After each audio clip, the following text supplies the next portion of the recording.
ഇടുക്കി പൂപ്പാറയിൽ തീരാദുരിതത്തിലായ ഒരു കുടുംബം സുമനസ്സുകളുടെ സഹായം തേടുന്നു. രോഗങ്ങളും ദുരന്തങ്ങളും തകർത്ത പൂപ്പാറ മുള്ളൻതണ്ട് കൊച്ചിക്കാട്ടിൽ ചെല്ലപ്പനും ഭാര്യ പുഷ്പയുമാണ് ജീവനും ജീവിതവും തിരികെ പിടിക്കാൻ സഹായം തേടുന്നത്. കൂലിപ്പണിക്കാരനായ ചെല്ലപ്പൻ 8 വർഷം മുൻപാണ് തെങ്ങിൽ നിന്ന് വീണ് കിടപ്പിലായത്.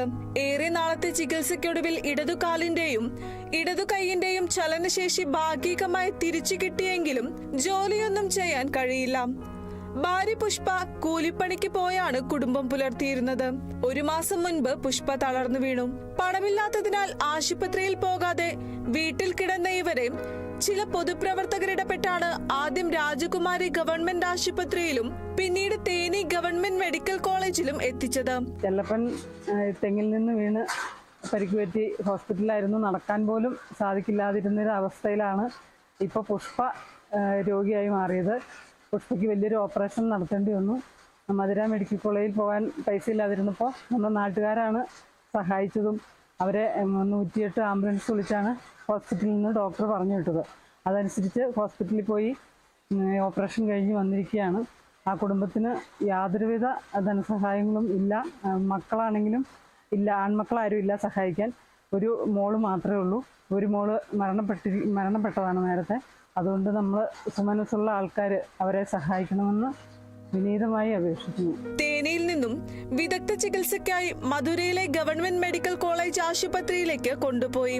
ഇവിടെ നടത്തിയ പരിശോധനയിലാണ് കഴുത്തിലെ അസ്ഥി തേയുന്ന അപൂർവ രോഗവും രക്തം കട്ടപിടിക്കുന്ന അസുഖവുമാണ് പുഷ്പയ്ക്കെന്ന് കണ്ടെത്തിയത്. ജീവൻ നിലനിർത്താൻ ഇടുപ്പിൽ നിന്നും അസ്ഥിയെടുത്ത് കഴുത്തിൽ വെച്ച് പിടിപ്പിക്കണമെന്ന് ഡോക്ടർമാർ പറഞ്ഞു. നാട്ടുകാരിൽ നിന്ന് പിരിവെടുത്ത തുക കൊണ്ട് ശസ്ത്രക്രിയ നടത്തി.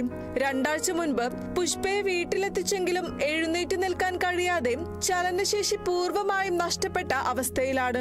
ഭക്ഷണം കഴിക്കാനാവാത്തതിനാൽ ട്യൂബ് വഴി പാലും പഴച്ചാറും മാത്രം നൽകിയാണ് പുഷ്പയുടെ ജീവൻ നിലനിർത്തുന്നത്. തുടർ ചികിത്സ പൂർത്തിയാക്കണമെങ്കിൽ ഇനിയും പണം വേണം. വീട്ടിലേക്ക് നിത്യോപയോഗ സാധനങ്ങൾ വാങ്ങാനും ചെല്ലപ്പന് മരുന്ന് വാങ്ങാനും പണമില്ലാതെ വിഷമിക്കുന്ന ഈ കുടുംബത്തിന് പുഷ്പയുടെ തുടർ ചികിത്സയെ കുറിച്ച് ചിന്തിക്കാൻ പോലും ആകുന്നില്ല. ഡോക്ടർ വന്നാലേ ട്യൂബൊക്കെ നോക്കുകയുള്ളൂ, പിന്നെ സ്കാൻ ചെയ്യാനെന്ന് പറഞ്ഞു. എൻ്റെ കുറച്ച് ഒന്നും എടുക്കാനില്ല. എൻ്റെ ആകുമ്പോൾ എനിക്ക് അത്രയ്ക്ക് 10 രൂപ എൻ്റെ എടുക്കാനില്ല. അത്രയ്ക്കായിരുന്നു. ഇനി ആരുടെയും കഞ്ചിനെ തൊട്ട് ഞാൻ കെഞ്ചി, ഇനി ആരുടെയും കെഞ്ചി. ഇപ്പോൾ ആണെങ്കിൽ ഞാൻ അമ്പലത്തിൽ തന്നെ കൊണ്ടുപോകാൻ പറ്റുള്ളൂ. അത്രയും ഇതായി ഒരു രക്ഷയില്ല. ശേഷിയിലൊക്കെ കാല് പൊങ്ങില്ല, കൈ പൊങ്ങില്ല.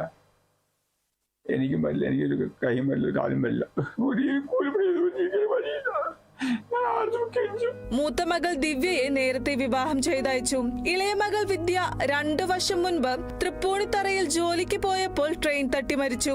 ചികിത്സാ സഹായം സ്വീകരിക്കാൻ പുഷ്പയുടെ പേരിൽ യൂണിയൻ ബാങ്ക് പൂപ്പാറ ശാഖയിൽ അക്കൗണ്ട് ചേർന്നിട്ടുണ്ട്.